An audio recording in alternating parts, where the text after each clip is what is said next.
Assalamualaikum warahmatullahi wabarakatuh. Em, Perkenalkan, nama saya Siti Uswatun Hasanah dari Reka 6 Celik Puji dari kelas C25C. Jadi di sini saya akan menjelaskan pengertian panorama. Panorama adalah membuat gambar suatu pemandangan atau medan alam dalam bentuk sketsa. Jadi atau gambar sederhana yang menunjukkan suatu daerah dengan sudut pandang tertentu. Yang kedua, saya akan menjelaskan fungsi panorama. Fungsi panorama adalah berguna untuk melukiskan suatu kondisi dan situasi suatu tempat pada satu waktu. Jadi sehingga kita kembali ke tempat tersebut dan daerah tersebut, maka kita akan dapat dan bisa melihat perubahan-perubahan yang terjadi. Yang ketiga, saya akan menjelaskan cara menggunakan panorama. Cara menggunakan panorama itu yaitu dengan menentukan titik pengamatan menggunakan kompas, terus membidik objek dengan alat pembidik, lalu menggambar proyek tetap yang terlihat. Terus setelah itu beri arsiran sesuai jarak tambahan, arah utara, dan lengkapi identitas serta keterangan gambar. Yang keempat saya akan menjelaskan cara membuat panorama.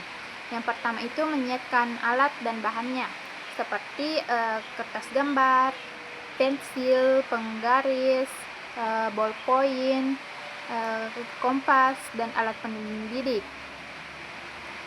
Terus langkah-langkahnya meliputi satu,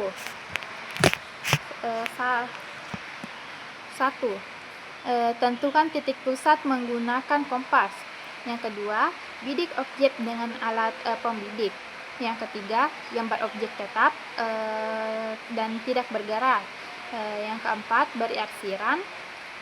Jadi aturannya jika dekat berarti dirapatkan, dan jika jauh berarti dijarangkan. Kemudian tambahkan arah utara di pojok kiri atas. Kemudian di bawah gambar tulis identitas regu, waktu, tempat pembuatan, dan keterangan arsiran. Terus itulah tadi penjelasan saya mengenai panorama. Kemudian saya akan menjelaskan tentang kompas. Jadi pengertian yang pertama itu pengertian kompas. Jadi kompas adalah suatu alat penunjuk yang dapat digunakan untuk menetapkan arah, di mana arah di sini adalah arah yang ditunjukkan oleh jarum kompas. Jadi dalam hal ini arah yang ditunjukkan adalah arah utara kompas atau arah utara magnetis, karena kita ketahui ada 3 buah arah utara, yakni utara peta, utara magnetis, dan utara sebenarnya. Yang kedua adalah fungsi kompas.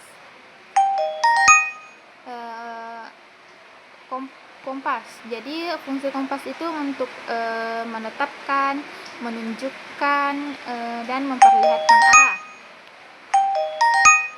Terus yang ketiga adalah bagian-bagian kompas. Bagian-bagian kompas itu yang pertama jarum jam, yang gunanya untuk menunjukkan arah utara dan selatan magnetis. Yang kedua adalah skala derajat, yaitu lingkaran bertanda angka 0 derajat sampai 360 derajat. Jadi angka ini gunanya untuk menentukan arah. Yang ketiga adalah rumah kompas, yaitu tempat jarum dan skala derajat berada. Yang keempat adalah garis penunjuk arah, yaitu garis lurus di dasar kompas untuk menentukan arah perjalanan. Dan yang kelima adalah cermin atau kaca pembaca. Jadi digunakan untuk membaca angka derajat saat membidik. Terus yang keempat, saya akan menjelaskan cara menggunakan kompas. Jadi cara menggunakan kompas itu ya Yang pertama adalah terlebih dahulu memegang kompas secara datar agar jarumnya dapat bergerak bebas.